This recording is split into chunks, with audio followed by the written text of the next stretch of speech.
Көп адамдар ешкі сүтінің денсаулыққа пайдасы орасан зор екенін ежелден білген. Мәселен, ол туралы алғашқы жазбалар ежелгі грек аңыздарында кездеседі. Шын мәнісінде ешкі сүті дәрумендерге бай, тіпті ана сүтінде алмастырылатын теңдессіз сусын болып табылады.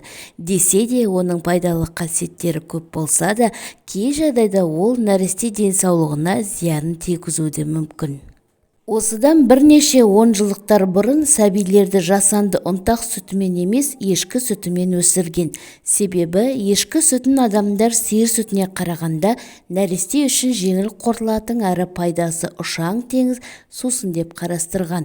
Ешкі сүті гипоаллергенді әрі ана сүтіне құрамы жағынан ұқсас келеді. Сол себепті шақалақтар мен қатар ересектер үшін де ешкі сүті төмендегі қасиеттермен пайдалы деп есептеген.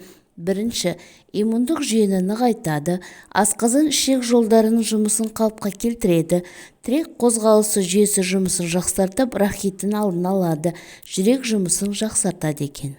Ешкі сүтінің емдік қасиеті оның құрамымен тікелей байланыстырылады. Мәселен, ешкі сүті отадан кейін немесе күрделі ауруларға шалдыққан науқастарға аурудан кейін денсаулығын қалыпқа келтіруге көмектеседі екен.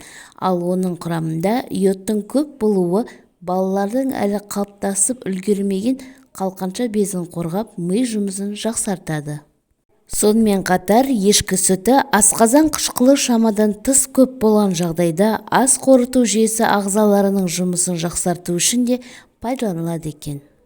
Ешкі сүтінің майлылығы 4,6-5,4% құрайды. Кей жағдайда балалар ешкі сүтін өзіне тән иісі мен дәмі үшін ішпей жатады.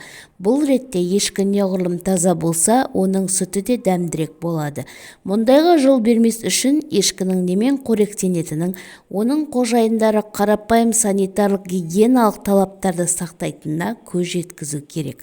Егер сүтте қылшық немесе лайды көрсеңіз, мұндай сүттен бас тартқаныңыз абзалырақ.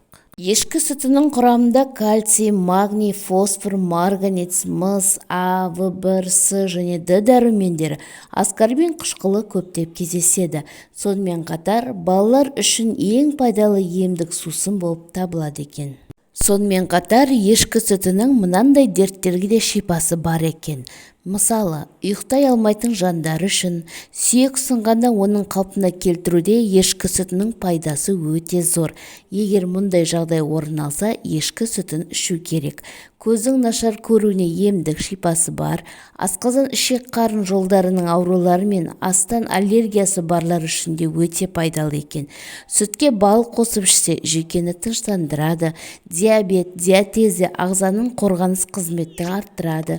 Қаназдықта, өкпе дертінде жөтел қатты мазаласа, ешкі сүті мен қайын шырынын араластырып, күніне 3 рет 1 стақаннан қабылдауға болады екен. Сонымен қатар, спортпен айналысқанда немесе жаттығудан шыққанда ағзаның аздап әлсіреп шаршайтыны бар.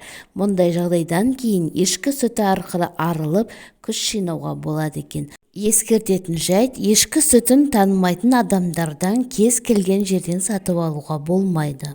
Ешкі сүті жоғары азықтық және биологиялық құндылығы бар ерекше тағам өніміне жатады. Ғалымдардың дәлелдеуінше, ана сүтінің құрамына ең жақын сүт ол ешкі сүті екен. Ешкі сүтінің пайдасымен қатар зияны да болады. Сондықтан, ешкі сүтін пайдаланар алдында дәрігерлермен кеңескен дұрыс. Ешкі малының сүтімен қатар терісі, еті, түбіті барлығы да адамға қажетті пайдалы болып табылады.